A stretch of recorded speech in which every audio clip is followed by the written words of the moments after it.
नमस्कार, स्वागत है आपका बिहार समाचार में। तो तीसरे चरण के चुनाव के पहले आपको बताऊंगा कि कौन चुनाव जीत रहा है, कौन बनेगा मुख्यमंत्री। आज कुछ ऐसी खबरें सुनाऊंगा जो आपको भी हैरान कर देगी और कहोगे ऐसा भी हो सकता है क्या।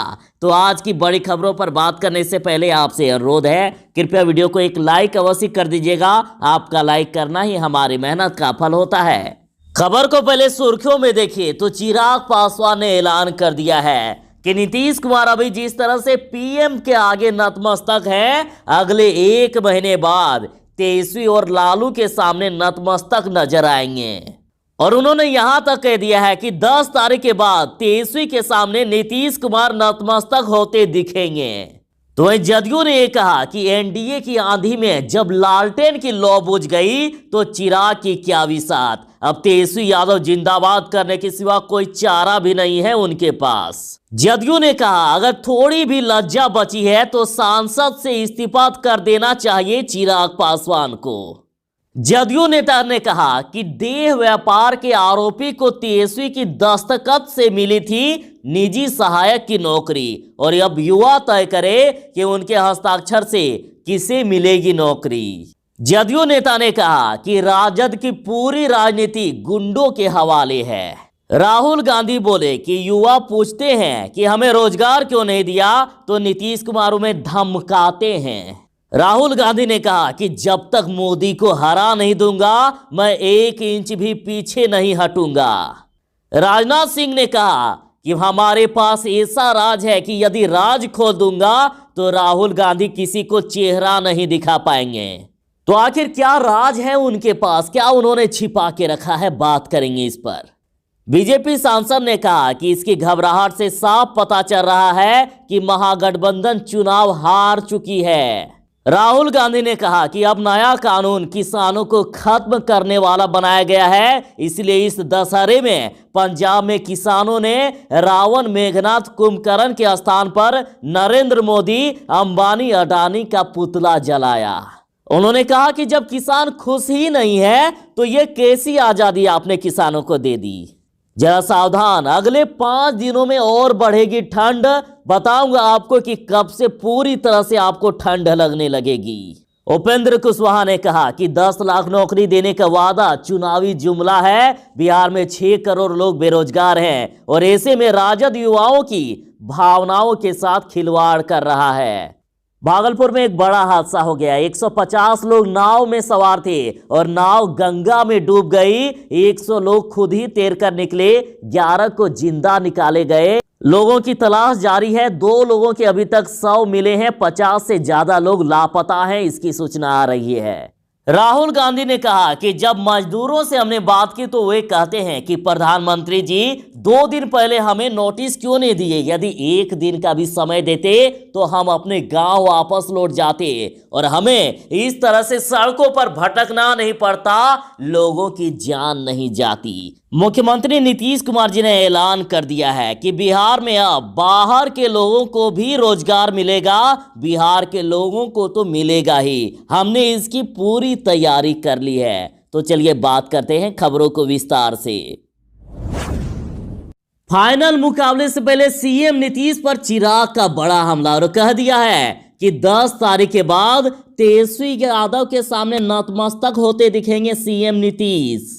चिराग पासवान ने कहा है कि नीतीश कुमार जिस तरह से आज पीएम के सामने नतमस्तक हैं, अगले 1 महीने के बाद तेजस्वी और लालू के आगे नतमस्तक नजर आएंगे। और साथ ही चिराग ने यहां तक कह दिया है कि बिहार के इतिहास में सबसे भ्रष्ट मुख्यमंत्री सीएम नीतीश ही हैं। उन्होंने कहा कि मैं सीएम से सवाल पूछ रहा हूं कि सीएम अपने 5 साल के एक भी उपलब्धि बता दे। उनके विधायक और नेताओं ने क्या काम किया है, वहीं अगले 5 साल में आपका रोड मैप क्या है। आपकी सेवा की जानकारी जनता को हो गई है। आपके रीजन में सबसे ज्यादा भ्रष्टाचार हुआ है। एनडीए की आंधी में जब लालटेन की लौ बुझ गई तो चिराग की क्या विसात। अब तेजस्वी यादव जिंदाबाद करने के सिवा कोई चारा भी नहीं है उनके पास। नीतीश कैबिनेट के मंत्री नीरज कुमार ने चिराग की हैसियत बता दी है। नीरज कुमार ने कहा कि एनडीए की आंधी में जब लालटेन की लौ बुझ गई, फिर चिराग की क्या विसात, इसे तो बुझना ही है। उन्होंने कहा कि चिराग पासवान के पास अब तेजस्वी यादव जिंदाबाद करने के सिवा कोई चारा शेष नहीं।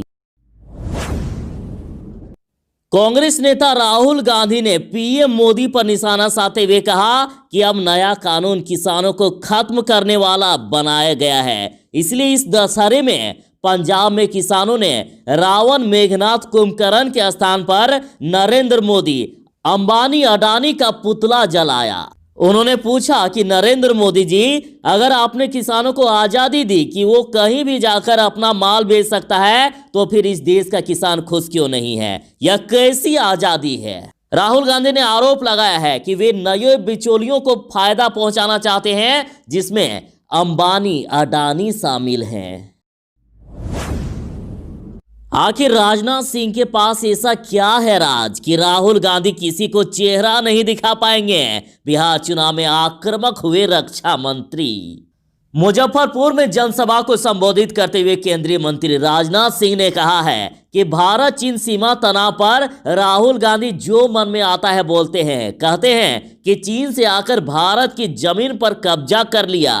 राजनाथ सिंह ने कहा है कि मैं खुलासा नहीं करना चाहता हूं कि क्या हुआ है 1962 से लेकर 2013 तक, और यदि खुलासा कर दूंगा तो लोगों के सामने राहुल गांधी चेहरा दिखाना मुश्किल हो जाएगा। जदयू नेता ने कहा कि देह व्यापार के आरोपी को तेजस्वी की दस्तक से मिली थी निजी सहायक की नौकरी, और युवा अब तय करे कि उनके हस्ताक्षर से किसे मिलेगी नौकरी। जदयू नेता और मंत्री नीरज कुमार जी ने तेजस्वी यादव पर बड़ा हमला बोला। मंत्री नीरज कुमार ने कहा है कि जंगल राज के युवराज तेजस्वी यादव के सिपा सालारों का चरित्र देखिए। जो अनैतिक देह व्यापार अधिनियम आरोपी मनी यादव है, उसे निजी सहायक के रूप में 2020 तक पदस्थापित किए हुए हैं। इतना ही नहीं, उन्हें सरकारी खजाने से वेतन भी दिला रहे हैं। और उन्होंने तेजस्वी के रोजगार देने के सवाल पर कहा कि जिस दस्तखत से वो 10 लाख लोगों को रोजगार देना चाहते हैं, क्या उनका दस्तखत निजी सहायक के लिए नहीं हुआ?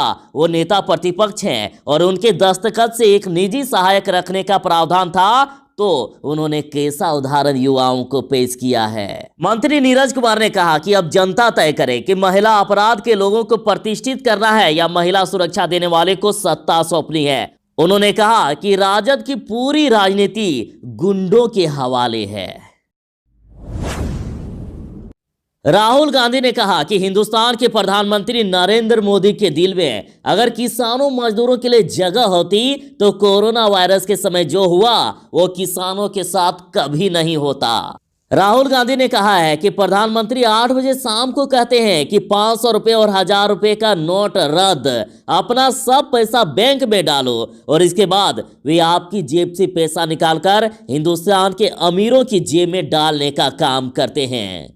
राहुल गांधी ने कहा कि उस समय आप लाइन में खड़े थे, क्या कोई काला धन वाला लाइन में था? क्या कोई अरबपति लाइन में लगा था? उन्होंने कहा कि आपका 3,50,000 करोड़ रुपए नरेंद्र मोदी जी ने आपकी जेब से निकालकर उन बड़े उद्योगपतियों का कर्जा माफ किया। सीएम नीतीश कुमार जी ने ऐलान कर दिया है कि बिहार में अब बाहर के लोगों को भी रोजगार मिलेगा, हमने कर ली है तैयारी। सीएम नीतीश ने कहा कि हम बिहार में रोजगार देंगे, हमने नई औद्योगिक पॉलिसी बना ली है और नई पॉलिसी से बिहार के लोगों को रोजगार तो मिलेगा ही, और बड़ी संख्या में बाहर से भी लोग आएंगे, वे भी यहां आकर रोजगार करेंगे। सीएम नीतीश कुमार जी ने कहा कि आज जो लोग बोल रहे हैं कि रोजगार देंगे, जब उनका राज था तो कितने व्यापारी बिहार छोड़कर भाग गए थे, कितने डॉक्टर बिहार से पलायन किए थे, जिनके डर से बिहार के व्यापारी और शांति प्रिय लोग पलायन कर गए थे, वे ही आज सवाल कर रहे हैं कि बिहार में काम नहीं होने से लोग पलायन कर रहे हैं। जरा ध्यान दीजिएगा, अगले 5 दिनों में और बढ़ेगी ठंड और 14 डिग्री तक आ जाएगा बिहार का पारा। इस बार धुंध ज्यादा करेगा परेशान। बिहार के मौसम में तेजी से बदलाव हो रहा है और आईएमडी पटना के अनुसार अगले 5 दिनों में औसत न्यूनतम तापमान 14 डिग्री तक पहुंच जाने के आसार हैं और मौसम वैज्ञानिकों के मुताबिक दिवाली तक बिहार में स्वाभाविक ठंड पड़ने लगेगी। मतलब अगले 5 दिनों के बाद आपको ठंड का एहसास होने लगेगा और दिवाली तक आते आते ठंड आ जाएगी बिहार में। राहुल गांधी ने कहा है कि युवा पूछते हैं कि हमें रोजगार क्यों नहीं दिया तो नीतीश जी उन्हें धमकाते हैं। राहुल गांधी ने कहा है कि 6 साल पहले प्रधानमंत्री नरेंद्र मोदी ने कहा था कि हर साल 2 करोड़ युवाओं को रोजगार दिलाएंगे। उन्होंने पूछा जनता से आपको मिला क्या और कहा कि नीतीश कुमार जी ने कहा था कि बिहार को बदल दूंगा, लेकिन क्या बिहार बदला? राहुल ने कहा इस चुनाव में वो ही युवा जब उनसे पूछते हैं कि हमें रोजगार क्यों नहीं दिया तो नीतीश जी उन्हें धमकाते हैं। बीजेपी सांसद मनोज तिवारी ने बड़ा बयान दे दिया। उन्होंने कहा कि इसकी घबराहट से साफ पता चल रहा है कि महागठबंधन चुनाव हार चुकी है। उन्होंने कहा कि पिछले दिन के मतदान में वोटरों को मारा गया, राजद के गुंडों ने वोटरों को मारा। इस फ्रस्ट्रेशन के बाद कुछ कहने की जरूरत नहीं है, ये लोग चुनाव हार चुके हैं।